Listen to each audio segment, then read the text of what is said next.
అందరికీ నమస్కారాలు. విజయీ భవ మానసిక వికాసం గ్రూపు గత కొద్ది రోజులుగా వ్యక్తిత్వ వికాసము, సమాజంలో ఉండేటువంటి వివిధ అంశాలను ఆధారం చేసుకొని ప్రజలను జాగృతం చేసేటువంటి పనిలో ఉంది. ఈరోజు నాకు ఈ అవకాశం ఇచ్చినందుకు రాజశేఖర్ గారికి ప్రత్యేక ధన్యవాదాలు తెలుపుతూ, ఈ భూమి నా తల్లి, నేను ఆమె పుత్రుణ్ణి, ఇది నా 5,000 సంవత్సరాల క్రితము వేదములోని భూసూక్తంలో 12వ మంత్రమైనటువంటి మాతా భూమి పుత్రోహం పృథివ్యాహ అనే నా జాతీయ గీతం ఇది. ఒకటి, ఈ తల్లితో నాకు అనుబంధం ఉంది.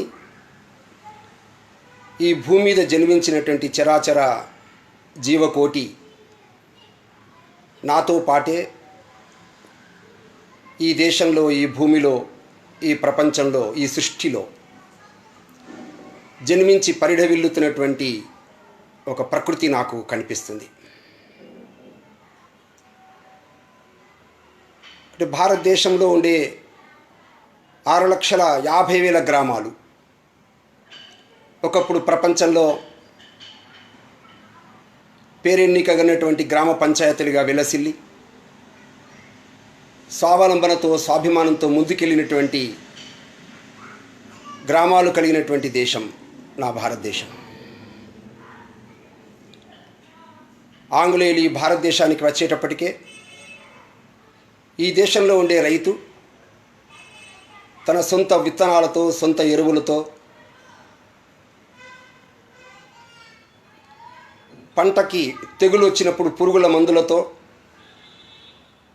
నా పంటని సస్యశ్యామలం చేసి ప్రపంచానికి ఎగుమతి చేయగలిగేటువంటి పత్తిని పండించినటువంటి నా రైతుకి జన్మస్థలి ఈ దేశం. ఎవరిపై ఆధారపడి ఎవరినో బిచ్చమెత్తి జీవించాల్సినటువంటి పరిస్థితి ఈ దేశానికి ఎప్పుడు రాలే. అందుకే నా పల్లె సీమలు, నా పల్లె రైతులు ఈ దేశం యొక్క అభివృద్ధికి కారకులు, వెన్నెముక అని చెప్పుతున్నటువంటి దేశం నా దేశం. కానీ ఈరోజు నా పల్లెలు కనిపిస్తున్నాయా? అటువంటి పల్లెలు అంటే 250 సంవత్సరాల ఆంగ్లేయుల పరిపాలనా కాలం నా దేశంలో రైతు యొక్క వెన్నెముకను విరిచేసింది. పంటలపై, పొలాలపై వేసినటువంటి పన్నులు నా గ్రామాల్ని అతలాకుతలం చేశాయి. సొంత విత్తనాలు, సొంత ఎరువులు, పురుగుల మందులు వాడలేనటువంటి ఒక దౌర్భాగ్యమైనటువంటి పరిస్థితి దేశంలో ఎదుర్కొన్నది. ప్రతి చిన్నదానికి విదేశాలపై ఆధారపడేటువంటి ఆ పరాన్న భుక్కుల వ్యవస్థను తీసుకొచ్చారు ఆంగ్లేయులు. ఆంగ్లేయులు నా భారతదేశంలో 17 లక్షల కోట్ల పౌండ్లు ఈ దేశం యొక్క సంపదని దోచుకెళ్లారు.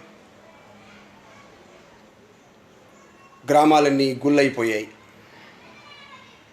ఒకప్పుడు నా పల్లె ఎలా ఉండేది అంటూ కవి చెప్తాడు. ఓయమ్మ నా పల్లె శివా, ఓయమ్మ నా పల్లె శివా, ఈనాడు ఎందుకింత చిన్నవాయే దేవా, ఎనకటి కలదప్పి నాదోయ్, నా పల్లె ఎటుగాని తీరయ్యి నాదోయ్. ఓయమ్మ నా పల్లె శివా, ఈనాడు ఎంతుకింత చిన్నవాయే దేవా, ఎనకటి కలదప్పి నాదోయ్ నాదోయ్ రావా. ఒక్క పాటెత్తి పూటకారకురాలు నాటు పెట్టేదమ్మా, కోయిలా గుంపోలే మేమంత గొంతెత్తి కొండరాగము తీసి వంత పాడేమమ్మ. ఒక్క తల్లి పిల్లలోలే సద్దీపివ్వ, మధ్యాహ్నమో పూట ముద్దలు తినేది. గుత్త నాట్ల మీద పుట్టడట్లు తెచ్చి పిల్ల జల్లాతోటి సల్లంగా బతికేది. నాటి కూలి ఏడవాయే నేడొక్క పూట కూలి దొరకదాయే రావా. నాటి కూలి ఏడవాయే నేడొక్క పూట కూలి దొరకదాయే రావా. తక్కువలా కూలి అయిపాయే ఈనాడు దమ్మిడన్నా లేకపాయే సామి. ఓయమ్మ నా పల్లె శివా ఈనాడు ఎందుకింత చిన్నవాయే దేవా. వెనకాటి కలదప్పినాదోయ్ నా పల్లె ఎటుగాని తీరయ్యినాదోయ్ రామా. పిడిక కుండెలతోటి పొయ్యి రాజేసేది ఆముదపు గుడ్లు దీపాలు పెట్టేది. రోటి మీద కుందెనా పెట్టి జొన్నల పన్ను రోకన్లతో పోటు పెట్టేదిరా. ఇసుర్రా ఈతోటి గడికి సిరిమాయమ్మ కలితో ఆరాబెట్టి తెడ్డుతో కలిపేది. ఎదగొర్రుకు మేము జడ్డిగము బట్టి ఉప్పు దప్ప దినుసులన్నీ పండించేది. కూరాడు కానరాదాయే ఎలిపాయ తొక్కే బంగారమాయే దేవా. కూరాడు కానరాదాయే ఎలిపాయ తొక్కే బంగారమాయే దేవా. ఇసుర్రాయే మూలకాయే మేము దంచిన పండ్లు రేకంలోడవాయే రామ. ఓయమ్మ నా పల్లె సీమా ఎందుకింత చిన్నవాయే దేవా. వెనకటి కలదప్పినాదోయ్ నా పల్లె ఎటుగాని తీరయ్యినాదోయ్ రామా. ఇక్కడ నా దేశం పల్లెలు, ప్రతి చేతికి పని, అట్లా ప్రతి చేతికి ఆదాయం ఇవ్వగలిగేటువంటి పరిస్థితిలో ఉన్నటువంటి నా దేశం ఈరోజు ఎందుకు ఇలా మారింది అని అంటే, ఈరోజు ప్రపంచం ఒక సంధికాలంలో ప్రయాణం చేస్తుంది. అంటే అటు పూర్తి రాత్రి కాదు, ఇటు పూర్తి పగలు కాదు. పగలైనా అన్నీ చూడగలం, రాత్రి ఏమీ చూడలేము. కానీ అటు రాత్రి కాకుండా ఇటు పగలు కాకుండా సగము రాత్రి సగము పగలుతో ఉండేటువంటి సంధ్యా సమయంలో ఈ దేశం, ఈ ప్రపంచం ముందుకు నడుస్తుంది. అందుకే ప్రపంచంలో ఉండేటువంటి అమెరికా మొదలైనటువంటి పాశ్చాత్య దేశాలు, ఆ దేశాల యొక్క ఆర్థిక వ్యవస్థ ఈరోజు మాంద్యం వైపు పరిగెడుతుంది. ముఖ్యంగా ఈ రోజున చైనా నుంచి సంక్రమించినటువంటి ఈ కరోనా వైరస్, దాని కారణంగా ఇవాళ ప్రపంచం అంతా ఆర్థిక మాంద్యంతో విలవిల్లాడిపోతుంది. కానీ ఈ రోజున ప్రపంచంలో ఇప్పటికీ బలంగా విశ్వాసంతో ముందుకెళ్ళగలిగేటువంటి సత్వ బలం కలిగినటువంటి దేశాలు చూస్తే అవి ఆసియా దేశాలు అనేది మనకు అర్థమవుతుంది. ఇక్కడ ఎదగడానికి కావలసినటువంటి అన్ని విషయాలు, అన్ని బలాలు ఈ రోజున మన భారతదేశంలో, మన ఆసియా ఖండంలో దేశాల్లో కనిపిస్తాయి. ఇక్కడ మన చరిత్ర అంటే రాజులు, రాజ్యాలు, యుద్ధాలు మాత్రమే కాదు, రాబోయేటువంటి కాలంలో ఏ నాగరికత ప్రపంచ గతిని నిర్దేశిస్తుందో ఆ నాగరికతే భారత నాగరికత అని ఇవాళ ప్రపంచం వేణువుల్లో కొనియాడుతుంది. ప్రపంచంలో ఒక తత్వవేత్త ఆల్బర్ట్ టైన్బీ, ఆయనే ఒక చోట మాట్లాడుతూ, ఉపన్యాసం ఇస్తూ 300-400 సంవత్సరాల యొక్క ప్రపంచ చరిత్ర చూస్తే ఆ ప్రపంచ చరిత్రలో ఈ రోజున మొదటి అధ్యాయం కనుక లిఖించవలసి వస్తే ఆ మొదటి అధ్యాయం యూరప్ అధ్యాయం. పాశ్చాత్య దేశాల్లో జరిగినటువంటి మానవ వికాస క్రమంలో ఎన్నో రకాలైనటువంటి విజ్ఞాన పరిశోధనలు, ఆవిష్కరణలు ప్రపంచంలో జరిగాయి. ఆ విధంగా మొదటి అధ్యాయం, తర్వాత రెండవ అధ్యాయం, మూడవ అధ్యాయం కొనసాగుతున్నటువంటి ఈ ప్రక్రియలో మానవ జాతి మనుగడకి ప్రమాదం వాటిల్లకుండా, మానవ జాతి మనుగడ వినాశనం వైపు పరిగెత్తకుండా ఉండాలంటే చివరి అధ్యాయం ఎవరిది ఉండాలి అంటే చివరి అధ్యాయం భారతది ఉండాలి అంటాడు ఆర్నాల్డ్ టైన్బీ. 1972 స్టాక్ హోమ్లో, 1992 రియో డిజనీరోలో 127 దేశాలు ఈ ప్రపంచంలో పెరుగుతున్నటువంటి, ఈ భూపు ఉపరితలంలో పెరుగుతున్నటువంటి ఉష్ణోగ్రత గురించి మాట్లాడుతూ శాంతి లేకుండా అభివృద్ధి లేదు, అభివృద్ధి కావాలంటే పర్యావరణం ఉండాలి అని ప్రపంచ దేశాలు తీర్మానించినటువంటి సందర్భాలు మనం గుర్తు తెచ్చుకోవాలి. 2003వ సంవత్సరంలో న్యూయార్క్లో భూమి గురించి శిఖరాగ్ర సమావేశం జరిగింది. ముఖ్యమైనటువంటి అగ్రదేశాలు వాతావరణం కలుషితమవుతున్నటువంటి దాని గురించి అందులో మాట్లాడారు. ఆ 4 రోజుల సమావేశంలో చివరి రోజు మన భారత్ నుంచి వెళ్ళినటువంటి డాక్టర్ కరణ్ సింగ్ గారు మాట్లాడారు. కరణ్ సింగ్ గారు మాట్లాడుతూ 22 అంశాలతో కూడినటువంటి పర్యావరణానికి సంబంధించిన అంశాలు మన యొక్క అథర్వణ వేదంలో భూసూక్తంలో ఉండేటువంటి అంశాల ఆధారంగా, శ్లోకాల ఆధారంగా వివరించి చెప్పారు. మాతా భూమి పుత్రోహం పృథివ్యాహ, ఈ భూమి నా తల్లి, కాబట్టి నేను ఈ భూమి పుత్రుడిని అని చెప్పినప్పుడు, ఈ ప్రపంచమంతా ఒక కుటుంబం, కాబట్టి ఈ కుటుంబం అంతా సుఖంగా వర్ధిల్లాలి, సర్వే భవంతు సుఖినః అనే విషయాలు చెప్తున్నప్పుడు అక్కడ పాల్గొన్నటువంటి మేధావులు, అక్కడ కూర్చున్నటువంటి శాస్త్రవేత్తలు కరణ్ సింగ్ గారితో ఏమన్నారంటే, మీరు 4వ రోజు చెప్తున్నారు, మొదటి రోజే కనుక చెప్పి ఉంటే అసలు ఈ 3 రోజుల యొక్క కార్యక్రమం జరగాల్సిన అవసరమే లేకుండేది. ఆ విధంగా ప్రపంచం సుఖశాంతులతో ఉండాలంటే దానికి సంబంధించినటువంటి ప్రతి అంశము భారతదేశం పేర్కొన్నదనేటువంటి విషయాన్ని మనకు అధర్వణ వేదంలో కనిపిస్తుంది. అధర్వణ వేదం భూసూక్తంలో 12వ ఖండంలో మొదటి సూక్తం 12వ సంబంధించినటువంటి శ్లోకం చెప్తున్నప్పుడు, ఎత్తితే మధ్యం పృథివీ యచ్చేన నభ్యం యాస్త ఊర్జస్తన్వ సంబభూవు తాను నోధే హ్యభినః ఏవస్వ మాతా భూమి పుత్రోహం పృథివ్యా పర్జన్య పితాస ఊన పిపర్తు అంటూ భూసూక్తం చెప్తుంది. అంటే ప్రపంచంలో తల్లిగా అనుబంధం కలిగినటువంటి ఒక మాతృమూర్తిగా, దేవతగా, జగజ్జననిగా, ఆ విధంగా భూమిని కీర్తించేటువంటి దేశాలు ప్రపంచంలో ఏదైనా ఉంటే అది మన భారతదేశం. ఒకటి, భారత్ కేవలం జడ పదార్థమైన మట్టి ముద్ద కాదు, ఇది సజీవంగా చైతన్యంగా కదిలే నా జాతీయ ఆత్మ అంటారు నా పూర్వీకులు. హిమాలయం నా శిరస్సు అయితే కాశ్మీరం నా దేశానికి కిరీటం, పంజాబ్ బెంగాల్ నా యొక్క విశాలమైన భుజాలైతే తూర్పు పడమరలు నా విశాలమైన తొడలు అంటారు నా యొక్క పూర్వీకులు. కన్యాకుమారి నా భూమికి పాదాలైతే అనునిత్యం పాదాలని కడిగే హిందూ సముద్ర జలాలు ప్రవహిస్తున్నటువంటి దృశ్యాన్ని చూపుతారు. ఈ భూమి సువాసనలు వెదజల్లే చందన వృక్షమైతే కీర్తి గాథలతో విరసిల్లే అభినందనల ఫలాలు అందించేటువంటి భూమి నా దేశం. చరాచర జీవకోటికి తర్పణ చేసే భూమి, అర్పణ గావించిన భూమి అని కీర్తిస్తారు.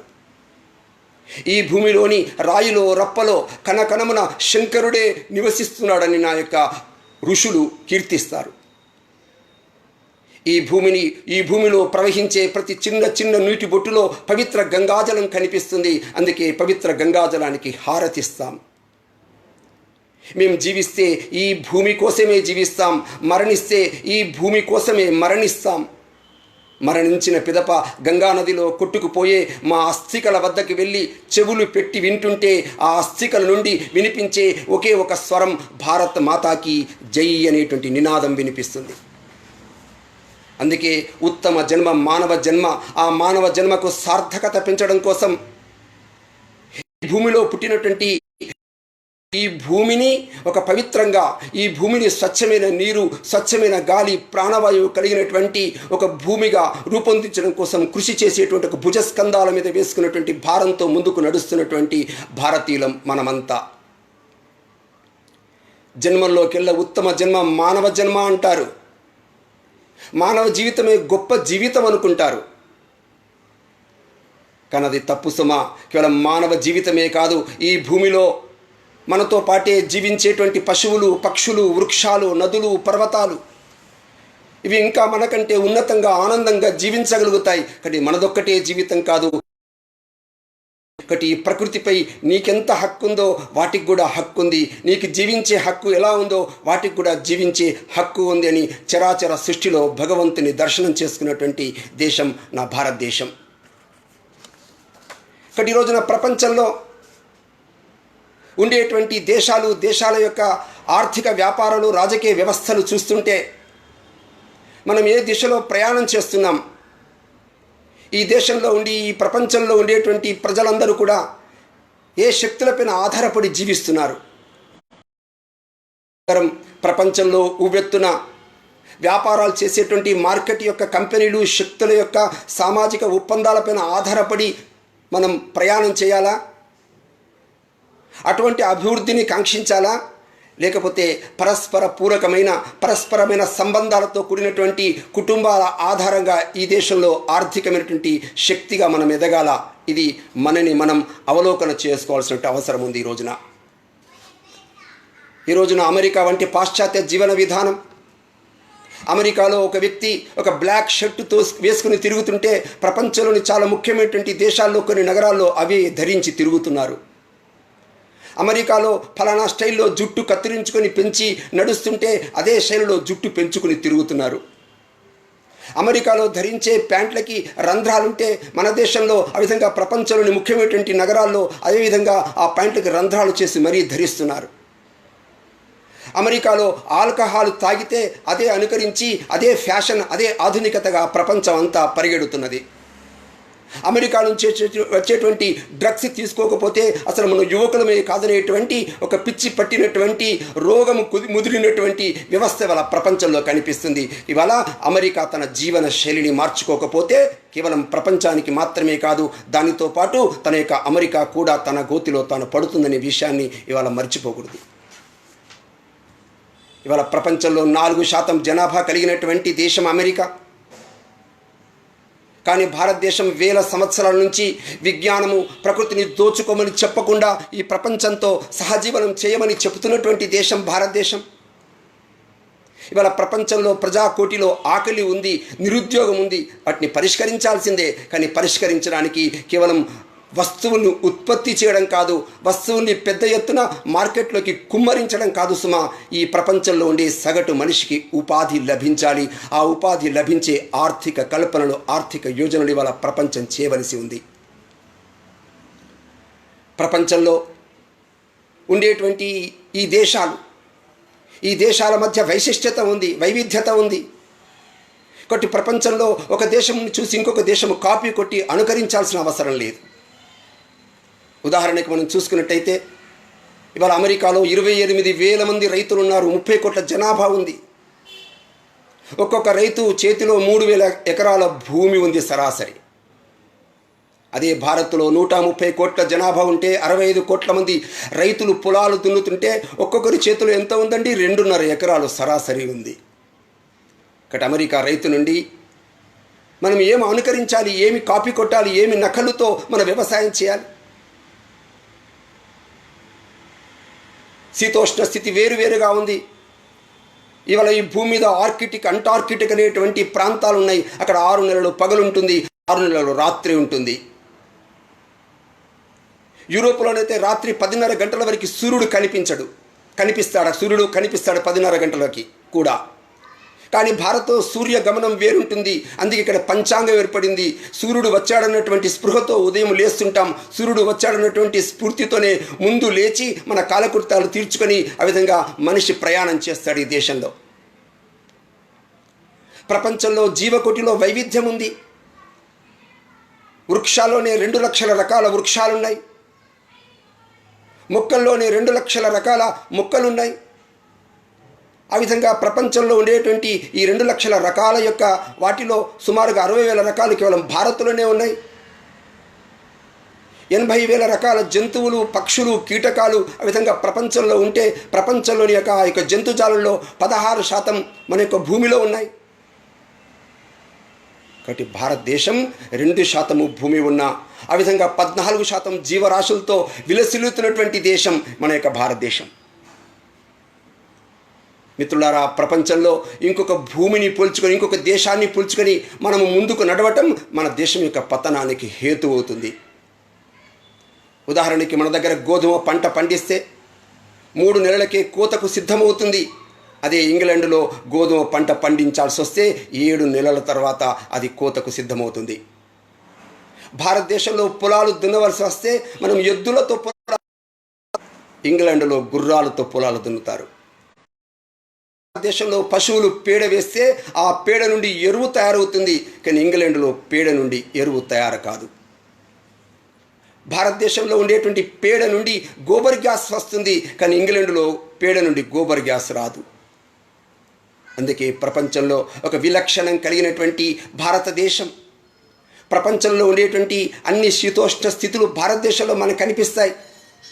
అందుకే ఇంకొక దేశాన్ని ఆ విధంగా పోల్చుకొని ఇంకొక దేశాన్ని నకలు కొట్టి అనుకరించేటువంటి స్థితిలో భారతదేశం తన యొక్క పతనాన్ని ఊహించుకోవాల్సిందే. ఇంగ్లాండ్లో, అదే మాదిరిగా ఫిన్లాండ్లో, అలాగే నార్వే దేశంలో వాళ్ళ చర్మాలు తేలికగా పగుళ్ళు వస్తాయి. ఆ పగుళ్ళు పోవడానికి వాళ్ళు రసాయనాలు పూస్తారు. మన దగ్గర పగుళ్ళు వస్తాయి, కానీ పగుళ్ళు అప్పుడప్పుడు వస్తాయి. ఆ వచ్చినటువంటి పగుళ్ళకి కూడా మనం పసుపు పూసినా, లేకుంటే వేపకు సంబంధించినటువంటి ఆయుర్వేదం సంబంధించినటువంటి ఏవి పూసినా అవన్నీ ఆ పగుళ్ళు తొలగిపోతాయి. అందుకే మన యొక్క దగ్గర వేప, తులసి, పసుపు లాంటి మూలిక మందులు మన భారతదేశంలో మనం తయారు చేసుకుంటాం. అందుకే ప్రపంచంలో నా దేశం విశిష్టత కలిగినటువంటి దేశం.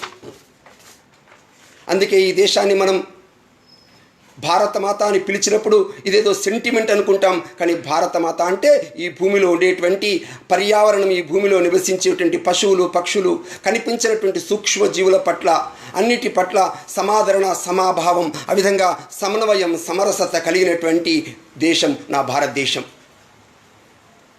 అందుకే ఈ భూమి కేవలం భారత భూమి మాత్రమే కాదు, ప్రపంచంలో ఉండేటువంటి అన్ని దేశాల్లో ఉండేటువంటి ప్రజలు, పక్షులు, పశువులు, పర్యావరణం నివసించినటువంటి భూమిని కూడా మనం గౌరవిస్తాం, పవిత్రంగా ఆ విధంగా వాటిని సన్మానిస్తాం. ఆ విధంగా ధరిత్రి, ఈ పర్యావరణం, ఈ రెండు ఉంటేనే మానవ జీవితానికి మనుగడ. ఈ విధంగా ప్రపంచంలో అమెరికా లాంటి పాశ్చాత్య దేశాలు మరుభూమిగా, ఎడారులుగా మారుతున్నాయి. కారణం ఏమిటి? భూమి నుండి ఆహార ధాన్యాలు వాళ్ళు సంపాదిస్తున్నారు, పండిస్తున్నారు, కానీ యంత్రులు ఉపయోగించి పండిస్తున్నారు. రసాయనిక ఎరువులు, రసాయనిక మందులు వాడినటువంటి కారణంగా ఆ భూమిలో ఉండేటువంటి ఆ శక్తి పైకి వచ్చి నిజంగానే అభివృద్ధి ఫలాలు వస్తున్నాయని చెప్పి సంతోషపడుతున్నాం. ఇక్కడ ఒక విషయం మనం గమనించాలి. ఒక మనిషి సారా తాగాడు. సారా తాగినప్పుడు అతని లోపల ఉండేటువంటి శక్తి బయటకు వస్తుంది. ఆ శక్తి బయటకు వచ్చిన తర్వాత తను గట్టిగా మాట్లాడగలుగుతాడు, గట్టిగా తన శరీరంతో ఏవైనా పనులు చేయగలుగుతాడు. తర్వాత మత్తు దిగుతుంది. ఎప్పుడైతే మత్తు దిగుతుందో అప్పుడు నీరసంతో, బలహీనంతో వ్యవహరిస్తాడు. ఆ వ్యక్తి అనుకుంటాడు, నాకు ఇప్పటివరకు శక్తి ఉండింది, ఆ శక్తి సారా కారణంగా వచ్చిందని చెప్పేసి అనుకుంటాడు. అందుకే మళ్ళీ సారా తాగడం మొదలు పెడతాడు. ఆ విధంగా ఆ యొక్క సారాకి అలవాటు పడి అడిక్ట్ అవుతాడు. ఈ రోజున భూమి కూడా అంతే. ఆంగ్లేయులు వచ్చినప్పటి నుంచి ఈ భూమిలో మనం రసాయనిక ఎరువులు వాడుతున్నటువంటి కారణంగా విదేశీ బహుళ జాతి కంపెనీలు ఈ భారతదేశంలో హరిత విప్లవం పేరుతో ఇవాళ భారతదేశంలో ఉండేటువంటి భూమిని సస్యశ్యామలం కాకుండా మరుభూములు చేయడానికి కావలసినటువంటి అన్ని రకాల మందుల్ని, అన్ని రకాలైనటువంటి రసాయనిక ఎరువుల్ని ఈ భూమిపైన అలవాటు చేసిన కారణంగా ఈ భూమిలో ఒకప్పుడు బాగానే పంట పండేది, కానీ ఈ రోజున మరుభూమిగా మారుతున్నటువంటి దృశ్యం మనకు కనిపిస్తుంది. అందుకే ప్రపంచంలో ఎక్కడ ఏది జరిగినా, ఏ సంఘటన జరిగినా అది ప్రపంచంలో ఉండేటువంటి భూముల్లో ఉండేటువంటి ప్రపంచంలో ఉండే అన్ని దేశాలకి ఇది వర్తిస్తుంది. ఒక చోట అణుబాంబు పేలిస్తే దాని ప్రభావం ఈ యొక్క భూకంప రూపంలో ఇంకొక చోట కనిపిస్తుంది. ఒక చోట మంచి కార్యక్రమం తీసుకున్నట్టయితే ఒక చోట మనుషులు ప్రామాణికతతో జీవించి ఆ విధంగా ప్రపంచం కోసం మేలు చేయడం కోసం ఆ విధంగా ముందుకు కదిలితే దీని యొక్క సత్ఫలితాలు ప్రపంచంలో మిగతా భూముల్లో కనిపిస్తాయి. కటి భోగం కాదు సుమా, భోగంతో రోగం వస్తుంది. కటి త్యాగపూరితమైనటువంటి ఒక వ్యవస్థతో ముందుకు నడవాలని చెప్పినటువంటి దేశం మన యొక్క భారతదేశం. ప్రపంచంలో ఉండేటువంటి దేశాల్లో ఉండేటువంటి వృక్షాలు, జీవులు, జంతువులు, వీటన్నిటిని గురించి పరిశోధనలు చేసినప్పుడు పాశ్చాత్యులు ఏ విధంగా ఆలోచించారు? పాశ్చాత్యులు వేటికవే కంపార్ట్మెంటల్గా విడివిడిగా ఆలోచించారు. ఉదాహరణకి ఒక రోగి ఒక డాక్టర్ వద్దకు వెళ్ళి నాకు చెవి నొప్పి ఉంది అని అడిగినప్పుడు ఆ డాక్టర్ అడుగుతాడు, ఏ చెవి నొప్పి ఉంది? ఎడమ చెవి నొప్పి, లేకపోతే కుడి చెవికి నొప్పి ఉందా? అప్పుడు ఆ రోగి చెప్పాడు, నాకు కుడి చెవికి నొప్పి ఉంది అన్నాడు. అప్పుడు ఆ డాక్టర్ చెప్పాడు, నేను కుడి చెవి డాక్టర్ని కాదు, నేను ఎడమ చెవి డాక్టర్ని. ఎడమ చెవి డాక్టర్ ఇంకొక వీధిలో ఉన్నాడు, పంపి వెళ్ళమని చెప్పేసి అంటాడు. దీని అర్థం ఏంటంటే ప్రపంచంలో ఉండేటువంటి విజ్ఞానం, పాశ్చాత్య దేశాల్లో ఉండే విజ్ఞానం ఏ విధంగా ముందుకెళ్ళింది అంటే సమగ్రంగా అన్నిటినీ పరస్పర పూర్వకంగా ఉండేటువంటి దృష్టితో చూడకుండా వేటికవే ఆ విధంగా ఆలోచించినటువంటి కారణంగా ఆ విధంగా ఒక పక్కన అభివృద్ధి కనిపిస్తుంది, ఇంకొక పక్కన వినాశం కనిపిస్తుంది. అంటే మనుగడ కోసం పోరాటం చేయడంలో పాశ్చాత్య దేశాలు ప్రపంచంలో ఉండేటువంటి అన్ని రకాల వనరులను దోచుకుంటున్నటువంటి ఒక చరిత్ర మనందరికీ తెలుసును. అందుకే ప్రకృతి సంతులనంగా ఉండాలి, సర్వం కల్విదం బ్రహ్మ, అంతటా ఒకే పరమాత్మ ఉన్నాడని ఆ విధంగా భావించేటువంటి దేశం మన యొక్క భారతదేశం. బాతు ప్రతిరోజు బంగారు గుడ్డు పెడుతుంది, బాగానే ఉంది, కానీ బాతుని కోసేసి అందులో ఉండే గుడ్లను తీసుకుందాం, బంగారు గుడ్లను అనేటువంటి ఒక వినాశమైనటువంటి యోజన ఇవాళ ప్రపంచంలో జరుగుతుంది. ఆవు పాలిస్తుంది, ఆవు నుండి మనం ఎలా పాలు పితుక్కోవాలో మనకు తెలుసును, కానీ ఆవు యొక్క పొదుగును కోసి దాని యొక్క రక్తాన్ని తాగేటువంటి ఒక దుశ్చర్యలు, దౌర్భాగ్యాలు ఇవాళ ప్రపంచంలో కనిపిస్తున్నాయి. ఇదే ప్రకృతి యొక్క వినాశనానికి దారితీస్తున్నాయి. కాబట్టి పర్యావరణాన్ని పరిరక్షించుకోమని, ఈ భూమి మీద జీవులన్నీ సుఖ సంతోషాలతో జీవించాలనేటువంటి విధానం ఉందే, ఆ విధానాన్ని ఆ విధంగా ప్రపంచానికి చెప్పినటువంటి దేశం మన యొక్క భారతదేశం. ఈ విశ్వంలో వైజ్ఞానికంగా సైంటిస్టులు ఇప్పటి వరకు సుమారుగా 2200 గ్రహాలని కనుగొన్నారు. ఈ గ్రహాల్లో ఎక్కడ బయోలాజికల్ భౌతిక ప్రక్రియలో ఏ ఒక్క జీవి కూడా పుట్టినటువంటి రుజువులు లభించలేదు ఈ గ్రహాలలో. అందుకే ఒక జీవి పుట్టాలంటే, ఆ జీవం అక్కడ ఉండాలంటే ఆక్సిజన్ కావాలి, ప్రాణవాయువు కావాలి, నీరు కావాలి, సానుకూలమైనటువంటి వాతావరణం కావాలి. వాతావరణం అంటే ఏమిటి? వాతావరణం అంటే ఆ యొక్క అల్ట్రావైలెట్ అతి నీలలోహిత కిరణాలు ఏవైతే అడ్డుకోవడానికి ఆ గ్రహం చుట్టూతో రక్షణ కవచము ఓజోను పొర ఉండాలి. అదే మాదిరిగా మ్యాగ్నెటిక్ ఫీల్డ్, అయస్కాంత శక్తి మండలం ఉండాలి. సూర్యుడి నుంచి వచ్చేటువంటి ఎక్స్రేస్ ఏవైతున్నాయో ఆ యొక్క ఎక్స్రేస్ వల్ల అయనీకృతమైనటువంటి వాయువులు మళ్ళీ భూమిపై నుండి అంతరిక్షంలోకి వెళ్లకుండా ఆపేటువంటి వ్యవస్థలు ఉండాలి. దీన్ని మనం అనుకూల వాతావరణం అంటాం. ఇలాంటి అనుకూల వాతావరణం కలిగిన ఈ భూమి మీద మనం పుట్టుకలు చూస్తున్నాం. ఈ జీవానుకూల పరిస్థితులు ఈ భూమి మీద తప్ప విశ్వంలో ఎక్కడా లేవు, గోచరించదు. ఈ సానుకూలత వలనే భూగోళం మీద జీవుల యొక్క ఆవిర్భావానికి, మనుగడకు హేతువైంది అనేక మన యొక్క శాస్త్రవేత్తలు చెప్తున్నారు. మన పూర్వీకులు కూడా అదే చెప్తున్నారు.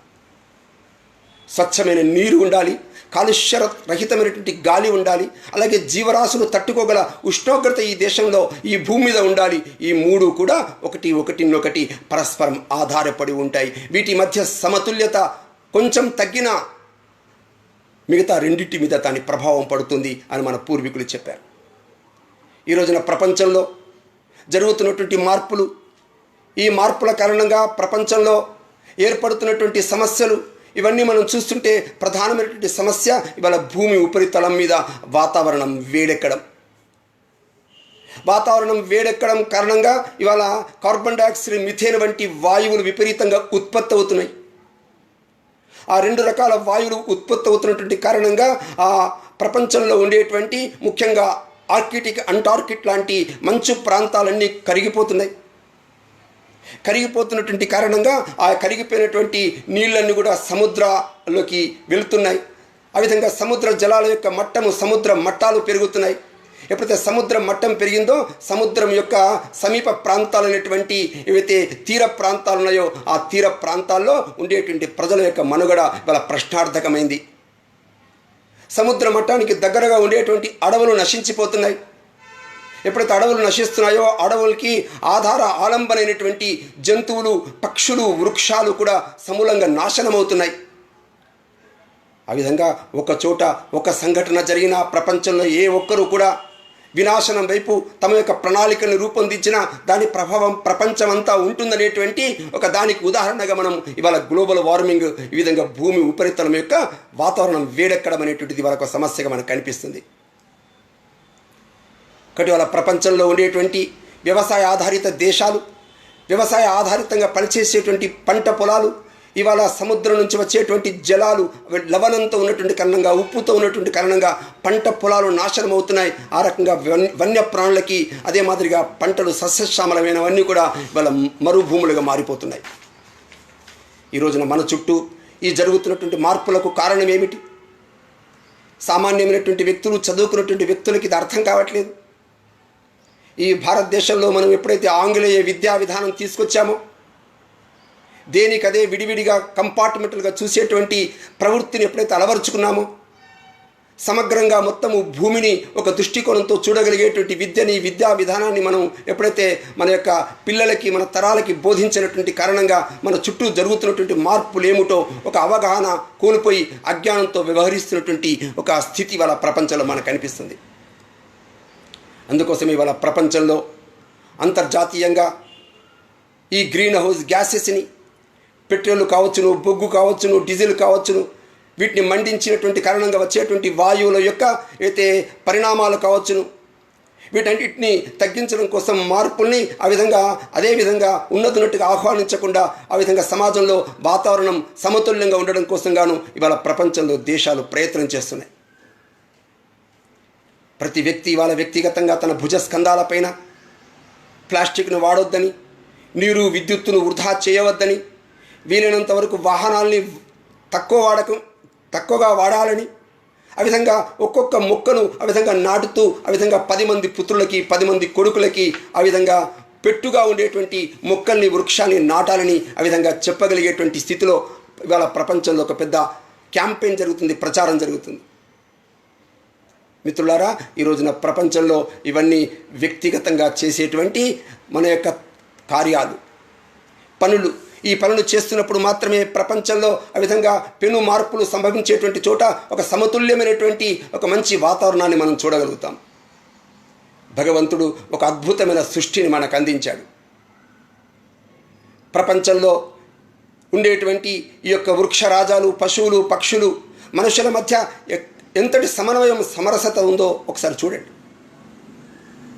ఒక జంతువు మరొక జంతువుని ఆహారంగా తీసుకుంటుంది. ఒక జంతువు అనేక జంతువులకు ఆశ్రయం ఇస్తుంది. ఒక జంతువు తన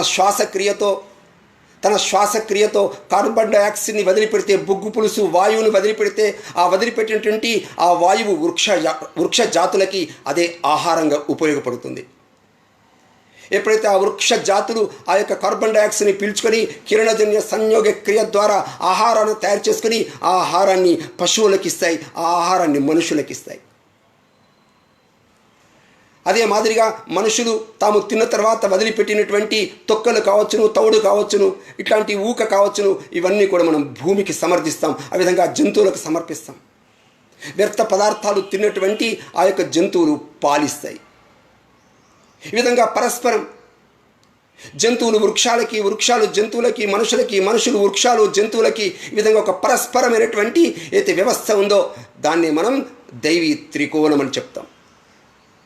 విశాలమైనటువంటి పరస్పర సంబంధంతో కూడినటువంటి సమగ్రమైనటువంటి తత్వానికి ప్రతీకగా నిలిచేటువంటి ఈ వ్యవస్థని మనం కాపాడుకోవాల్సిన అవసరం ఉంది. మనిషి చాలా తెలివిగలవాడు అనుకుంటున్నాడు. ప్రకృతిని తన యొక్క వశంలో ఉంచుకున్నానని చెప్పేసి మిడిసి పడుతున్నాడు. ఎద్దులు, గుర్రాలు, కుక్కలు, గాడిదల్ని కట్టి కొట్టి పని చేయిస్తున్నానని చెప్పేసి తానే గొప్ప అనుకుంటున్నాడు. ఆవు నుండి పాలు, పాలుని పెరుగు, పెరుగు నుండి వెన్న, వెన్న నుండి నెయ్యి మార్చి ఆ విధంగా మిఠాయిలు తయారు చేయడంలో తనదే ప్రజ్ఞ అని చెప్పేసి ఆ విధంగా విర్రవీగుతున్నాడు. భూగర్భంలో నుంచి, కొండల్లో నుండి ఖనిజాలు, లోహాలు వెలికి తీసి వాటితో గృహ ఉపకరణాలు, రకరకాల ఆయుధాలు తయారు చేసి తనకు మాత్రమే తెలిసినటువంటి అనుపమానమైనటువంటి సాధ్యమనుకున్నటువంటి విద్య అని చెప్పేసి తనను తానే అహంకరించుకుంటున్నాడు. కానీ గుర్తుపెట్టుకోండి, ఈ ప్రకృతి మన అవసరాలను తీర్చగలదు. కానీ మనలో పుట్టినటువంటి అత్యాశల్ని, తీవ్రమైన కోరికల్ని, ఆ కోరికలకు అనుగుణమైనటువంటి ఖనిజాలు, వనరులు ఈ ప్రకృతిలో లేవు. ప్రకృతి అవసరాలను తీరుస్తుంది. ఆ విధంగా ప్రకృతి అవసరాలను తీరుస్తుందనేటువంటి ఒక మౌలిక సత్యాన్ని మనం మరిచిపోతున్నాం. విపరీతమైనటువంటి దురాశ కారణంగా ప్రకృతికి ఎంత నష్టం వాటిల్లుతున్నదో కూడా, దాని కారణంగా రానున్నటువంటి ముప్పును కూడా గ్రహించలేనటువంటి ఒక అజ్ఞానం ఇవాళ ప్రపంచంలో కేవలం చదువుకున్న వాళ్ళతోనే ఇవాళ ప్రమాదం కనిపిస్తుంది. ఒకప్పుడు ఈ దేశంలో నా రాజ్యం నా రాజాసీత్, నా దండ్యో నచ దాండిక, ధర్మేనైవ ప్రజా సర్వ రక్షంతి స్మ పరస్పరం అన్నటువంటి శ్లోకం మనం గుర్తు తెచ్చుకోవాలి. ఇవాళ ప్రభుత్వాలు మన సమాజాన్ని నడిపిస్తున్నాయని మనం భ్రమిస్తున్నాం. ఇవాళ ప్రభుత్వాలు ఉంటాయి, పోతాయి. కానీ ఈ సమాజంలో ఉండేటువంటి ప్రతి వ్యక్తి తన యొక్క స్వీయ క్రమశిక్షణతో, తన స్వీయ స్వధర్మంతో, స్వీయమైనటువంటి ఆలోచనలతో స్వతంత్రంగా, స్వావలంబనగా జీవించేటువంటి స్వేచ్ఛాపూరితమైనటువంటి వ్యవస్థతో మనిషి బ్రతకడం ముందే ఆ విధంగా బ్రతుకుతున్నటువంటి అయితే సమాజం ఉందో అదే నిజమైనటువంటి సమాజం అని మనం చెప్తుంటాం. ఒకటి సృష్టి అంతా పరమాత్మది. నీకు లభించిన దాన్ని పరమాత్మకు నివేదించి ఆయన నీకు ప్రసాదంగా ఇచ్చిందో మాత్రమే నువ్వు తీసుకోవాలి. అంతేకాని అధికంగా ఏది కోరవద్దు, ఆశపడవద్దు అనేటువంటి భావన, ఆ విధంగా పొరుగువారి బాగోగులు చూడడంలోనే జీవితం నిత్యకృత్యంగా ఉండాలని చెప్పినటువంటి దేశం, ప్రజలు నా దేశంలో కనిపిస్తారు. మనందరికీ తెలుసును, గతంలో ఇంటికి వచ్చినటువంటి పిచ్చుకల కొరకు వరి కంకులు వేలాడగట్టేవాళ్ళం. జంతువులు పక్షులు వస్తే వాటి తొట్లలో నీళ్లు పోసి వాళ్ళకి తాగేందుకు వ్యవస్థ చేసేవాళ్ళం. మన ఇంటి ముందు బాటసార్లు వెళ్తుంటే ఇంటి ముందు అరుగులు నిర్మించేవాళ్ళం. బాటసార్లు పోతూ పోతూ విశ్రాంతి తీసుకోవడానికి అనుకూలమైన వ్యవస్థను ఏర్పరిచేవాళ్ళం. మనము అన్నం సిద్ధం చేసుకున్న తర్వాత, వంట వండిన తర్వాత ఎవరైనా అతిథి వస్తే అతిథికి భోజనం పెట్టాలనే అతిథి దేవో భవ అనే విశాల భావనకి ఆ విధంగా ప్రతీకగా నిలిచిన వాళ్ళం. మనకెప్పుడు అడవుల్ని నరికి వేయాలని కానీ, భూమిని డొల్లగా తొలిచి వేయాలని కానీ, మన ఇంట్లో ఉండేటువంటి పరికరాలు వీటన్నిటితో మన గృహోపకరణాలతో ఆనందంగా ఎంజాయ్ చేయాలని చెప్పేసి మన దేశంలో ఎప్పుడు భావించలేదు. మరి వాళ్ళ ప్రపంచంలో ఎందుకు జరుగుతుంది? ప్రపంచంలో పర్యావరణం ఎందుకు విధ్వంసం అవుతుంది? దీనికి కారణం ఏమిటి అంటే, ప్రపంచంలో మనకంటే ముందుగా అయితే దేశాలు ఆర్థికపరమైనటువంటి వైజ్ఞానికపరమైనటువంటి కోణాల్లో ఆలోచించడం ప్రారంభించాయో, ఆ ఆలోచించినటువంటి పాశ్చాత్యుల దృష్టికోణంలో వచ్చినటువంటి మార్పుల కారణంగా శక్తివంతమైనటువంటి తమ ఆయుధాలతో శక్తివంతమైనటువంటి వాళ్ళ యొక్క దురాక్రమణతో ప్రపంచంలో మిగతా దేశాన్ని కొల్లగొట్టేటువంటి ఒక వ్యవస్థని ప్రపంచంలో సృష్టించారు పాశ్చాత్యులు. పాశ్చాత్యుల యొక్క మత గ్రంథాల్లో కూడా ఇది రాసింది. ఇక్కడ ఉండేటువంటి మానవులు ఎవరైతే ఉన్నారో ఆ మానవుల కొరకే ఈ ప్రకృతి, మానవుల ముందుగానే ఈ ప్రకృతిని భగవంతుడు సృష్టించాడు. కాబట్టి ఈ ప్రకృతిలో ఉండేటువంటి అన్ని అవసరాలు, వనరులన్నీ కూడా మానవుడు దోచుకోవచ్చును, తిని ఎంజాయ్ చేయవచ్చును, విలాసంతో వినోదంగా బ్రతకవచ్చును అని రకంగా మత గ్రంథాలు రాసినటువంటి కారణంగా ఆయా మత గ్రంథాలను అనుసరిస్తున్నటువంటి ప్రజలందరూ కూడా నిజమే ఈ ప్రకృతి అంతా కేవలము మన కొరకు మాత్రమే ఉండేటువంటి అవసరాల్ని, మన కోరికల్ని తీర్చేటువంటి ఒక స్త్రీ అని భావించినటువంటి స్థితి కనిపిస్తుంది. కొన్ని మత గ్రంథాలు స్త్రీని ఒక గయ్యాలి స్త్రీగా వర్ణించాయి. ఇంకొక మత గ్రంథం స్త్రీ అంటే ఒక పొలము లాంటిది, వ్యవసాయం లాంటిది, దాన్ని ఎంతైనా దున్నుకోవచ్చని చెప్పేసి ఆ విధంగా 2వ తరగతి పౌరురాలుగా ఆ విధంగా స్త్రీని చూసినటువంటి ఒక చులకన భావం కొన్ని మత గ్రంథాల్లో కనిపిస్తుంది. మిత్రమా, ఇవాళ ప్రపంచంలో మనం ఒకప్పుడు బానిసత్వంలో ఉంటున్నటువంటి సమయంలో 400-500 సంవత్సరాల చరిత్ర అధ్యయంలో ప్రపంచంలో వైజ్ఞానికంగా ముందుకెళ్లినటువంటి పాశ్చాత్య దేశాల యొక్క దృష్టికోణం ఉందే, ఆ దృష్టికోణం ఇవాళ ప్రపంచంలో పెను మార్పుల్ని తీసుకురావడానికి ఆస్కారం ఏర్పడింది. అందుకోసమే ప్రపంచంలో ఇంగ్లాండ్ 40 దేశాల పైన అది పరిపాలన చేసింది. అమెరికా 150 తృతీయ ప్రపంచ దేశాల్లో ఉండేటువంటి వనరులు దోచుకుంటుంది. ఈ రోజున చైనా ఆఫ్రికన్ కంట్రీస్లో తన యొక్క ఆధిపత్యాన్ని చెలాయిస్తున్నది. ఇవన్నీ ఏమి సూచిస్తున్నాయి అంటే, దోచుకోవడం మా యొక్క హక్కు, ఈ ప్రకృతి అంతా మా కొరకే పరచబడి ఉంది కాబట్టి వీటి ఎట్లైనా దోచుకోవాలనేటువంటి భావన ఉందే, ఈ భావనకి ఆ విధంగా నాంది ఉందో ఆ నాంది కారణంగానే వాళ్ళ ప్రపంచంలో దాడులు, దండయాత్రలు జరిగాయి ఇప్పటివరకు. ఇవాళ అమెరికా యొక్క జనాభా ప్రపంచ జనాభాతో పోల్చి చూస్తే కేవలం 4% మాత్రమే. కానీ ఆ 4%కి కావలసినటువంటి వనరులు కూడా అమెరికాలో లేవు. కానీ అంతకంటే ఎక్కువగా 40% వనరులు, ప్రపంచంలో ఉండేటువంటి వనరులన్నీ కూడా ఆ విధంగా దోచుకుంటుంది అమెరికా. ఒక అమెరికానే 40 లక్షల మంది బానిసలుగా ఆ విధంగా అరబ్ దేశాల్లో కూడా మనుషుల్ని బానిసలుగా చేసుకుని కర్ర ఉన్నవాడిదే బర్రె అన్నట్టుగా, బలం ఉన్నవాడిదే రాజ్యం అన్నట్టుగా పెత్తనం చేసి ప్రపంచం పైన ఆధిపత్యం చేసి విర్రవీగినటువంటి పాశ్చాత్య దేశాల ఆలోచన ఇవాళ ప్రపంచంలో చాలా ప్రభుత్వాలు, దేశాలు అనుకరిస్తున్నాయి. ఈ రకంగా ప్రపంచంలో అమెరికా, ఇంగ్లాండ్, ఫ్రాన్స్, జర్మనీ సాంకేతిక పరిజ్ఞానం పేరుతో ఇవాళ వాయు కాలుష్యం, జల కాలుష్యం, ధ్వని కాలుష్యం వీటన్నిటి సమస్యలకి కారణభూతమయ్యాయి. ఈ రోజున ప్రపంచంలో వదిలిపెడుతున్నటువంటి కర్బన ఉద్గారాలు, బొగ్గు పులుసు వాయువులతో ఈ భూమిపైన ఉష్ణోగ్రత పెరిగి, మంచు కొండలు కరిగి, సముద్ర మట్టం పెరిగి, జనావాసాలు మునిగిపోయేటువంటి ఒక దుర్భర పరిస్థితిని ఇవాళ తెచ్చిపెట్టే. మనం గుర్తుపెట్టుకోవాలి, ఇవాళ ఆర్కిటిక్, అంటార్కిటిక్ ఖండాల్లో నివసించేటువంటి జీవులు, ముఖ్యంగా పెంగ్విన్ పక్షులు, అవి మంచుగడ్డ ఉన్నటువంటి చోటనే సంతానాన్ని ఉత్పత్తి చేస్తాయి. ఆ మంచుగడ్డలు ఉన్నటువంటి చోటనే పుట్టినటువంటి పీతలని ఆహారంగా భుజిస్తాయి. అక్కడే సీల్ లాంటి చేపలు కొన్ని రోజుల వరకు, కొన్ని నెలల వరకు ఆ యొక్క మంచు గడ్డల కింద కేవలం శ్వాస పీల్చుకొని బ్రతుకుతాయి. అట్లాంటి సీలు చేపలు, పెంగ్విన్ పక్షులు ఇవాళ వాటి యొక్క సంతానాన్ని ఉత్పత్తి చేయలేకపోతున్నాయి.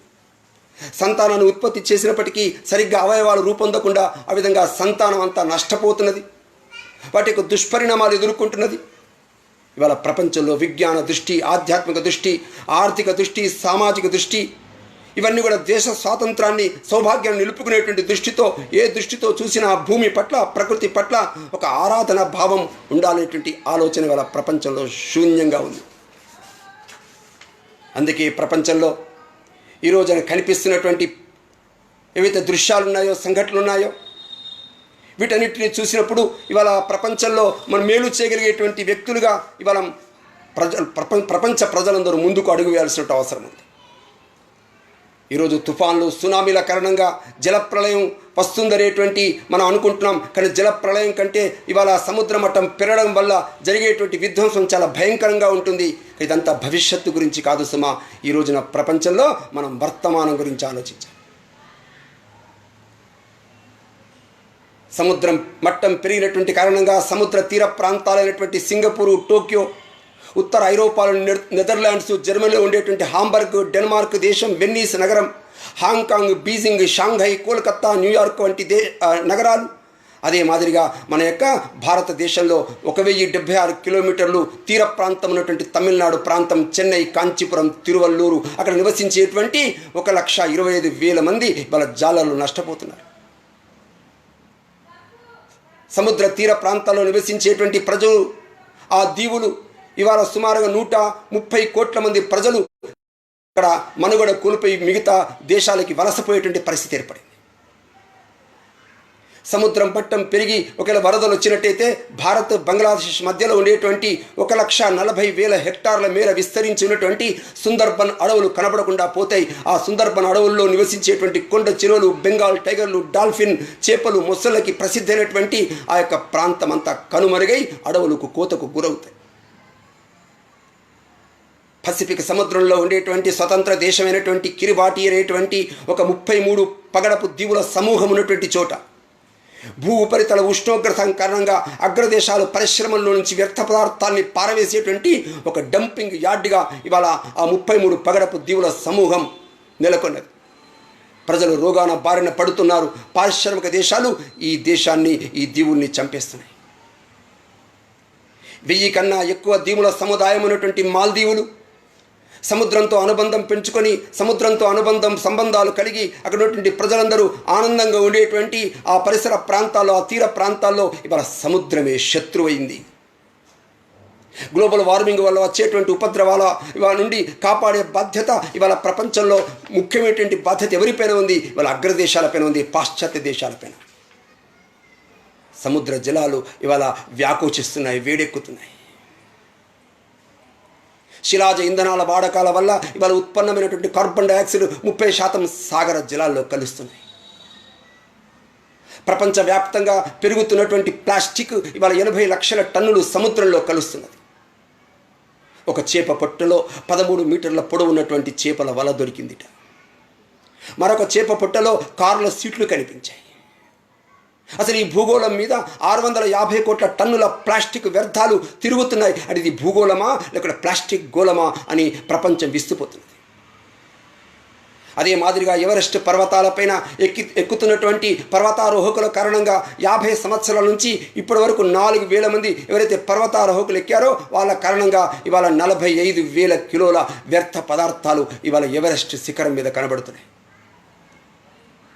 ప్రతి ఏటా ఆ యొక్క ఎవరెస్ట్ పర్వతాల నుంచి, ఎవరెస్ట్ శిఖరం నుంచి సుమారుగా 3,65 లక్షల టన్నుల మురికి నీరు పక్కన ఉండేటువంటి లాసా నదిలో కలుస్తున్నది. ఆ లాసా నదికి పరివాహ ప్రాంతంలో నివసించేటువంటి జంతువు యొక్క, వృక్షాల యొక్క మనుగడ ప్రశ్నార్థకంగా నిలబడుతున్నది. ఇవాళ అణ్వాయుధాల పేరుతో రష్యా తన యొక్క దేశంలో ధార్మికమైనటువంటి వ్యర్థాలన్నింటినీ కూడా ఆ రష్యాలో ఉండేటువంటి కర్బాయ్ అనేటువంటి సరస్సులో వదిలిపెట్టినటువంటి కారణంగా ఆ కర్బాయిను ఆనుకునేటువంటి మొత్తం పరిసర ప్రాంతాలన్నీ ఇవాళ 1 గంట సేపు ఆ యొక్క సరస్సు దగ్గర నిలబడితే మనిషి చనిపోయేటువంటి స్థితిలో ఇవాళ వ్యర్థ పదార్థాన్ని అందులో కుమ్మరిస్తున్నారు. ప్రపంచంలో ఉండేటువంటి ప్రజలందరికీ 20% ప్రాణవాయువునిచ్చేటువంటి అడవులు, అమెజాన్ అడవులు, 27,000 చదరపు కిలోమీటర్ల విస్తరణతో ఉండేటువంటి ఆ అడవులు నేడు కేవలం 5,000 చదరపు కిలోమీటర్లకి కుదించుకుపోయింది. నరికివేతకి గురవుతుంది. ఎండిపోయిన చెట్లు రాపిడి పుడితే దవాగ్నికి ఆ విధంగా దగ్ధమైపోతుంది. గ్లోబల్ వార్మింగ్ ఎంత భయంకరమైనటువంటి స్థితి తీసుకొచ్చిందో చూడండి. ఇవాళ ప్రపంచంలో ఉండేటువంటి ప్రతి మనిషి ఆధునికత పేరుతో, ఫ్యాషన్ పేరుతో ప్రపంచంలో పాశ్చాత్య దేశాలు, అమెరికా లాంటి, జర్మనీ లాంటి పాశ్చాత్య దేశాలు అనుసరిస్తున్నటువంటి, వాటిని అనుకరిస్తున్నటువంటి కారణంగా ఇవాళ ఎన్నో మూగ జీవులు నశిస్తున్నాయి. మూగ జీవులు విలవిల్లాడుతున్నాయి. మనం వివాహాలకు వెళ్ళినప్పుడు విందు, మనం పైన అత్తరు చల్లుకుంటాం, మనం అత్తరు పూసుకుని విందులు వినోదాలకు వెళ్తుంటాం. అత్తరు ఎలా తయారవుతుందండి? అత్తరు బిజ్జు అనేటువంటి జంతువుని బెత్తాలతో, కర్రలతో కొట్టి కొట్టి అది బాధలతో గిలగిలలాడుతుంటే, ఆ గిలగిలలాడుతున్నటువంటి ఆ యొక్క శరీరం పైన గాయాల్ని మాపడం కోసం, గాయాల్ని మాన్చుకోవడం కోసం ఆ యొక్క బిజ్జు శరీరం నుంచి ఒక మృదువైన పదార్థము ఆ యొక్క సహజ పద్ధతిలో స్రవిస్తుంది. ఆ స్రవించేటువంటి ఆ పదార్థాన్ని చాకుతో గీసి దాని సెంట్లలో కలుపుతారు. ఒకటి మనం ఏం చేస్తున్నాం సమాజంలో? మీ ఇళ్లలో అలంకరించడం కోసం, మీరు ఎంజాయ్ చేయడం కోసం, విలాస వస్తుజాలాన్ని తయారు చేసుకోవడం కోసం ఏనుగులను చంపుతున్నాం. ఇప్పటివరకు ఈ ప్రపంచంలో 60 లక్షలకు పైగా ఏనుగుల్ని చంపేసి ఏనుగుల దంతాల్ని సేకరించి ఇళ్లలో అలంకరించుకుంటున్నాం.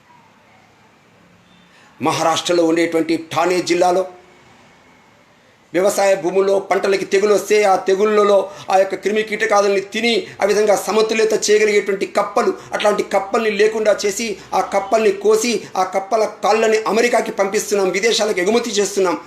దాని కారణంగా పంట తెగులు, ఆ విధంగా క్రిమి కీటకాలు వచ్చినప్పుడు ఎప్పుడైతే కప్పలు లేని స్థితి ఉందో ఆ సమయంలో పంట దిగుబడి తగ్గిపోతున్న దృశ్యం కనిపిస్తుంది. చాలా సంవత్సరాల క్రితం చైనాలో గోధుమ పంట పండించినప్పుడు లక్షల పిచ్చుకలు వచ్చి గోధుమ గింజల్ని తింటున్నాయి. చైనా ప్రభుత్వం ప్రకటించింది, దేశంలో ఉండేటువంటి చైనా పౌరులందరూ కూడా ఈ యొక్క లక్షల పిచ్చుకల్ని చంపేసేయాలి. పిచ్చుకల్ని చంపేస్తే బహుమానం ఇస్తాం, చివరికి తినడానికి కూడా ఆ పక్షుల్ని ఇస్తాం, ఆ పిచ్చుకల్ని ఇస్తాం ప్రకటించారు. ఎందుకు ఆ పిచ్చుకల్ని చంపమన్నారు? అది గోధుమ పంటని తింటుంది. ఏమంటే ఒక పిచ్చుక 1 గింజ, 2 గింజలు, 3 గింజలు తింటుంది. కానీ ఏమైపోయింది? చైనా ప్రజలు లక్షల పిచ్చుకల్ని చంపివేసిన కారణంగా ఇవాళ పంటను సంఖ్య పెరిగి ఇవాళ పిచ్చుకలు తినాల్సినటువంటి క్రిమి కీటకాదులు, ఆ క్రిముల సంఖ్య పెరిగి విజృంభించి ఇవాళ పంట ధ్వంసమైపోయింది. దీనివల్ల గ్రేట్ చైనా ఫెమైన్ కరువుకు గురైంది. 20 మిలియన్ల ప్రజలు ఆకలితో అల్లలాడి చచ్చిపోయినటువంటి సంఘటన చైనా చరిత్రలో కనిపిస్తుంది. మిత్రులారా, మన యొక్క అలవాట్లు విలాసం పేరుతో, స్వార్థం పేరుతో, మితిమీరినటువంటి అహంకారం పేరుతో పాములు, కప్పలు, తేళ్ళు, పిచ్చుకలు, పావురాలు, కోతులు, కుక్కలు, చివరికి గబ్బిలాలను కూడా చైనా వాళ్ళు భోజనానికి ఏది కాదేది అనర్హమని ఆ విధంగా ప్రజలంతా ఎగబడి తినడం కారణంగా ఆహారపు అలవాట్లే ఈరోజు ప్రపంచవ్యాప్తంగా 2 లక్షలకు పైగా కరోనా వైరస్ పేరుతో ప్రబలి వాళ్ళ లక్షల మందిని బలి తీసుకున్నారు. చైనాలో ప్రతి సంవత్సరానికి 3,000 మంది ఖైదీల్ని కాల్చేస్తున్నారు. కాల్చివేసినప్పుడు, తుపాకీతో కాల్చినప్పుడు అతను గుండె కొట్టుకుంటున్నప్పుడే, చనిపోకముందే గుండె కొట్టుకుంటున్నప్పుడే చర్మాన్ని ఒలిచి అందులో ఉండేటువంటి కొవ్వు తీసి ఆ కొవ్వులో ఉండే కొలాజిన్ అనే పదార్థాన్ని వేరు చేసి కాస్మెటిక్స్, సౌందర్య సాధనాల్లో కలిపి ఇవాళ ప్రపంచంలో అన్ని మార్కెట్లలో డంపింగ్ చేస్తున్నారు. చాలా సంవత్సరాల క్రితం ఇంగ్లాండులో పశువుల మాంసం ఇప్పటికీ తింటారు, ఆవుల మాంసం తింటారు. అయితే ఆవు మాంసం ఇంకా పెరగాలనే దృష్టితోని ఆవులు సహజంగానే దానా తింటాయి, గడ్డి తింటాయి. కానీ ఆవులకి గడ్డి పెట్టడం, దానా పెట్టడం మానేసి ఆవుకి మాంసం పెట్టడం ప్రారంభించారు. ఎప్పుడైతే ఆవు మాంసం తినడం ప్రారంభమైందో ఆవులో కొత్త రకమైన వ్యాధి సంక్రమించింది. ఆవులు తిన్నటువంటి చైనా వాళ్ళకి వ్యాధులు, మెదడు వ్యాధులు వచ్చాయి. దాని కారణంగా 13 లక్షలకు పైగా ఆవుల్ని చంపివేశారు, పిచ్చి ఆవుల కింద లెక్కపెట్టి. మిత్రులారా, ఏం జరుగుతుంది సమాజంలో? ఈ భూమి మనకు ఆధారంగా, ఈ ధరిత్రిని తల్లిగా భావించినటువంటి అధర్వణం చెప్పినటువంటి జాతీయ గీతాన్ని మనం ఒక్కసారి మనందరం పునఃసమీక్షించుకోవాలి. ఈ విశ్వంలో ప్రతి జీవికి, జంతువుకి బ్రతికే హక్కుందనేటువంటి విషయాన్ని గ్రహించాలి. పరోపకారాయ ఫలంతి వృక్షాః, పరోపకారాయ వహంతి నద్యః, పరోపకారాయ దుహంతి గావః, పరోపకారార్థమిదం శరీరం. ఏమండి, ఫలాలిస్తాయి, ఇస్తాయి, నదులు నీరిస్తాయి. మరి మనం పరోపకారం కొరకు ఏమివ్వాలి? మనం ఆత్మావలోకనం చేసుకోవాలి. మన పూర్వీకులు ఈ భూమిని తల్లిగా భావించి ఈ యొక్క తల్లికి సంతానమైనటువంటి అన్ని చరాచర జీవులన్నిటిలో కూడా ఆ విధంగా తల్లిని చూడగలిగేటువంటి ఒక మంచి వేదాంతాన్ని, మంచి ధర్మాన్ని, మంచి ఆశయాల్ని మనకు అందించారు. గంగని, గోదావరిని, కృష్ణని మనము తల్లిగా భావిస్తాం, ఆరాధిస్తాం. రావి చెట్టు, మర్రి చెట్టు, వేప చెట్టు, తులసి చెట్టు, దాంతోపాటు జమ్మి చెట్టు, అత్తి చెట్టు, తుమ్మ చెట్టు, ఈ రకంగా ఆక్సిజన్ ఇచ్చేటువంటి చెట్లని పెంచుకుంటుంటాం. ఇవాళ సేంద్రీయ వ్యవసాయం పట్ల అవగాహన ఒకప్పుడు ఉండేది. అవగాహన కోల్పోయిన తర్వాత ఈ రోజున ప్రపంచంలో పాశ్చాత్య దేశాలు నెమ్మదిగా రసాయనిక ఎరువుల్ని వాడటం మానేసి సేంద్రీయ వ్యవసాయంతో పంటలు పండించి ఆ సేంద్రీయమైనటువంటి ఆహారంతో ఇవాళ హోటళ్ళు అవి ప్రారంభించాయి. కాబట్టి మనకు అత్యాశ, దురాశల నుంచి నియంత్రించుకొని, ప్రకృతి శోషణం తగ్గించుకొని, కాలుష్యాన్ని తగ్గించి, ప్లాస్టిక్ వాడకాన్ని తగ్గించి, ఆ విధంగా చెట్లని ఆ విధంగా పెంచగలిగితే రాబోయే తరాలకి బ్రతికేటువంటి అవకాశం ఉంటుంది. రిఫ్రిజిరేటర్లు, ఏసీల యొక్క వాడకం తగ్గించి, ఫిల్టర్ నీరు వాడకం తగ్గించి, మన భూ సంపదని కాపాడుకోవడం, జల సంపదని కాపాడుకోవడం, వన సంపదని కాపాడుకోవడం, జంతు జాలాల యొక్క సంపదని కాపాడుకోవడం, గో సంపదని కాపాడుకోవడం, దాంతోపాటు మన యొక్క జనములో ఉండే ప్రజల్లో సంస్కారాలను నింపడం, వ్యక్తుల్ని మంచి వాళ్ళగా నిర్మాణం చేయడం. మన పిల్లలకి సరైన విద్యా విధానం బోధించకపోతే, ఆలోచనలు కలిగించకపోతే, ఈ సమాజంలో ఉండేటువంటి ప్రకృతి పట్ల, సృష్టి యొక్క సౌందర్యం పట్ల అవగాహన కనుక కల్పించకపోతే వారు నరకాసులు తయారవుతారు, రావణాసులు తయారవుతారు, కంసులు తయారవుతారు ఈ దేశంలో, ఈ ప్రపంచంలో. అందుకే నరకాసులు, రావణాదులు, కంసులు తయారు కాకుండా మనిషి సమగ్రంగా ఆలోచించి ఆ విధంగా వసుధైక కుటుంబకం, సర్వే సుఖిర సంతు సర్వే సంతు నిరామయ అనేటువంటి పద్ధతిలో మనము లబ్ధి పొందుతూ ఇతరులకి లబ్ధిని పొందించేటువంటి సుఖశాంతులతో ఉండగలిగేటువంటి వ్యవస్థను మనం తయారు చేయాలి. ఈ రోజున ఈ సృష్టి ప్రపంచంలో, విశ్వంలో 2200 గ్రహాలు ఉన్నాయి. మీరు ఎప్పుడైనా చూసారా? 2200 గ్రహాల్లో ఏ గ్రహమైనా ఒకదాన్నొకటి ఢీకొని ప్రళయం సృష్టించినటువంటి సంఘటన మీరు విన్నారా? ప్రపంచంలో ఉండేటువంటి 2200 గ్రహాలన్నీ కూడా ఒకదానికొకటి సమన్వయంతో, సమరసతతో జీవిని కాపాడుతున్నాయి. ఇవాళ ఈ భూమి మీద నివసించేటువంటి మనం ప్రజలమంతా ఈ యొక్క గ్రహాల కారణంగా మనం వాయువుల్ని పొందుతున్నాం, ప్రాణవాయువుని పొందుతున్నాం. భూమాత కారణంగా మన ఆకలి తీర్చుకుంటున్నాం. అందుకే మనము ఏది పొందుతున్నామో అది మనం తిరిగి ఇవ్వాలి. 100 చేతులతో సంపాదిస్తున్నాం, 1000 చేతులతో మళ్ళీ ఈ ప్రకృతికి అందచేయాలి. అప్పుడు మాత్రమే ఈ ప్రకృతి శాశ్వతంగా వెలుగునిస్తుంది. సూర్యుడు వెలుగుల కిరణాలిస్తే వాయువు ప్రాణం పోస్తోంది. పొలాల పంటలతో భూమాత ఆకలి తీరుస్తూ ఉంది. తోటి ప్రజలకు తోడుందాం, మానవత్వము చాటిద్దాం. అందరి కోసం అన్నీ ఇచ్చిన దేశం కోసం పనిచేద్దాం. దారిన పోయే జనులందరికీ చెట్లు నీడనే ఇస్తాయి. వికసించే నవ పుష్పాలన్నీ సువాసనలు అందిస్తాయి. త్యాగమూర్తులను స్మరిద్దాం, ఆదర్శంగా జీవిద్దాం. అందరి కోసం అన్నీ ఇచ్చిన దేశం కోసం పనిచేద్దాం. దేశం మనకేమిచ్చిందంటూ వట్టి మాటలు కట్టేద్దాం.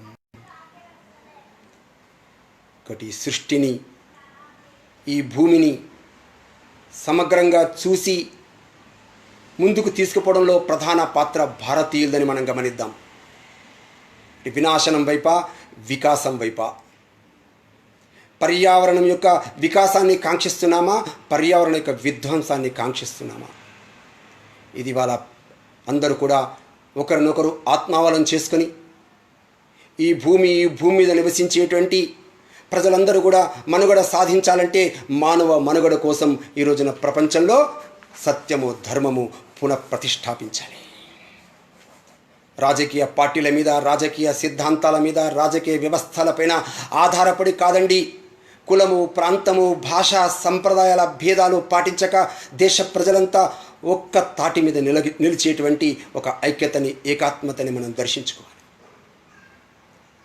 మనము స్వదేశీ వస్తువుల్ని వాడాలి. స్థానికంగా ఏదైనా ఇళ్లలో, స్థానికంగా ఏదైనా గ్రామంలో ఉత్పత్తి అయ్యేటువంటి చిన్న చిన్న వస్తువుల్ని మనము కొని వాళ్ళకి మనం ఉపాధికి మార్గం వేయాలి. మన గ్రామంలో, మన పరిసరాల్లో దొరకకపోతే మన యొక్క రాష్ట్రంలో ఇంకెక్కడ దొరికినా, లేకుంటే మన దేశంలో ఏ రాష్ట్రంలో దొరికినా వాటిని ఉపయోగించాలి. అనివార్య పరిస్థితులు వచ్చినప్పుడు మాత్రమే విదేశీ వాడాలి తప్ప స్వదేశీ వస్తువుల కారణంగా, వాడకం కారణంగా ఈ దేశంలో ఉండేటువంటి కోట్లాది మంది ప్రజలు, ముఖ్యంగా పేదవాళ్ళు, నిరుద్యోగులు, వాళ్ళందరికీ ఉపాధి కలిగించాల్సిన అవసరం ఉంది. తక్కువ మార్గంలో త్వరగా ధనవంతులం కావాలనేటువంటి మోహంతో, అవినీతితో సమాజంలో ఉండేటువంటి ప్రజల్ని పీడించుకు తినేటువంటి రాజకీయ వ్యవస్థలు, అధికార వ్యవస్థలు, ప్రభుత్వ యంత్రాంగాలు, ఆ విధంగా పారిశ్రామిక సంపన్నమైనటువంటి అహంకారపూరితమైనటువంటి ఏవైతే వ్యక్తులు వీళ్ళ కనబడుతున్నారో దానికి భిన్నంగా వాళ్ళ సమాజంలో మనం చేసే పని ప్రశస్తంగా చేయాలి, మంచిగా చేయాలి, నైపుణ్యంతో చేయాలి, స్వచ్ఛతతో చేయాలి, పరిశుభ్రతతో చేయాలి. అప్పుడు చేసినప్పుడు మాత్రమే మనకి ఆత్మవిశ్వాసం ఉంటుంది. కేవలం ఇవాళ డబ్బులు కలిగినటువంటి, ధనికులైనటువంటి, సంపన్నులైనటువంటి, ప్రపంచంలో కేవలము వైభోగం పేరుతో, వీరతో, సెలబ్రిటీస్ పేరుతో ఆ విధంగా ప్రపంచాన్ని ఆకర్షించి మోహం వైపు పరిగెత్తేటువంటి వ్యక్తుల వెంట పరిగెత్తడం కాదు, వాళ్ళకి గౌరవం ఇవ్వడం కాదు. ఈ భూ ప్రపంచంలో ఎవరైతే శారీరక శ్రమ చేస్తారో ఆ శారీరక శ్రమకి గౌరవం ఇవ్వాలి, చెమటకి గౌరవం ఇవ్వాలి. చిన్న కులము, పెద్ద కులం అనేటువంటి భేద భావాలు ఉంటే మన యొక్క దేశంలో కొన్ని వందల సంవత్సరాలుగా ఉండవచ్చు. కానీ వాటన్నిటిని నిర్మూలించి ఒక సంస్కరణ దిశలో సమాజం అంతా ఒకటిగా ముందుకెళ్ళగలిగేటువంటి మంచి వారికి సత్కారం చేయాలి. ఇలా చేయకపోతే మనం నేరగాళ్ళని ముందు పెట్టి, నేరగాళ్ళ నాయకత్వంలో వాళ్ళకి కాళ్ళకు, వాళ్ళ యొక్క అడుగులకు మడుగులెత్తేటువంటి భావదాస్యాన్ని మనం పెంపొందించుకుంటాం. ఒకటి యాంత్రికత, భౌతికవాదం, భోగలాలసత కాదు సుమా. త్యాగ భావన పేరుతో సమస్త ప్రాణికోటి యొక్క అవసరాలు తీర్చగలిగేటువంటి ఈ భూమికి చల్లదనం కావాలి. ఈ చల్లదనం కేవలము ఉపన్యాసాలతో, తీర్మానాలతో రాదండి. ఈ చల్లదనం, పర్యావరణం యొక్క పచ్చదనం ఎక్కడి నుంచి వస్తుంది? ఈ భూమి పట్ల అత్యంత శ్రద్ధ కలిగి, ఈ భూమి కోసం అర్పణ సమర్పణ చేయగలిగేటువంటి, ఆ విధంగా విశ్వాసం కలిగినటువంటి ఒక సంకల్పిత ఇచ్ఛాశక్తి కలిగినప్పుడు మాత్రమే మనం ఈ భూమికి న్యాయం చేయగలుగుతాం. అందుకే భూమి మట్టి ముద్ద కాదని అయితే మనం చెప్తున్నామో అది మళ్ళొక్కసారి అందరం గుర్తు తెచ్చుకోవాల్సిన అవసరం. మిత్రులారా, కాబట్టి ఈరోజు దేశంలో మనం ప్రపంచ పరిస్థితిని గమనించినప్పుడు ఈ జడ పదార్థమైనటువంటి మట్టి ముద్ద కాదు అనేటువంటి ఒక చిన్న దాని విషయాన్ని చెప్పి నేను ముగిస్తాను. భారత్ కేవలం జడ పదార్థమైన మట్టి ముద్ద కాదు. ఇది సజీవంగా, చైతన్యంగా కదిలేన జాతీయ ఆత్మ. హిమాలయం దీని సరస్సు, కాశ్మీరం దీని కిరీటం. పంజాబ్, బెంగాల్ విశాలమైన నా భుజాలైతే తూర్పు పడమరలు దీని విశాలమైన తొడలు. కన్యాకుమారి ఈ భూమికి పాదాలైతే అనునిత్యం ఆ పాదాలని కడిగే హిందూ సముద్ర జలాలు. ఈ భూమి సువాసనలు వెదజల్లే చందన వృక్షమైతే కీర్తి గాథలతో విరసిల్లే అభినందనల ఫలాలు ఆ వృక్షానికి. చరాచర జీవకోటి కోసం తర్పణ చేసే భూమి, చరాచర జీవికోటి కోసం అర్పణ గావించే భూమి ఈ భూమి. ఈ భూమిలోని రాయిలో, రప్పలో, కణకణమున భగవంతుడే కనిపిస్తాడు. కంకర్ కంకరమే శంకరే అంటుంటాం. ఈ భూమిలో ప్రవహించే ప్రతి చుక్క చుక్క నీటి బొట్లో పవిత్ర గంగాజలం మనకు కనిపిస్తుంది. మేము జీవిస్తే ఈ భూమి కోసమే జీవిస్తాం, మరణిస్తే ఈ భూమి కోసమే మరణిస్తాం. మరణించిన పిదప గంగా నదిలో కొట్టుకుపోయే మా అస్థికల వద్దకు వెళ్ళి మా అస్థికల వద్ద చెవులు పెట్టి వింటే మా అస్థికల నుండి వినిపించే ఒకే ఒక స్వరం, భారత్ మాతాకి జై, భారత్ మాతాకి జై.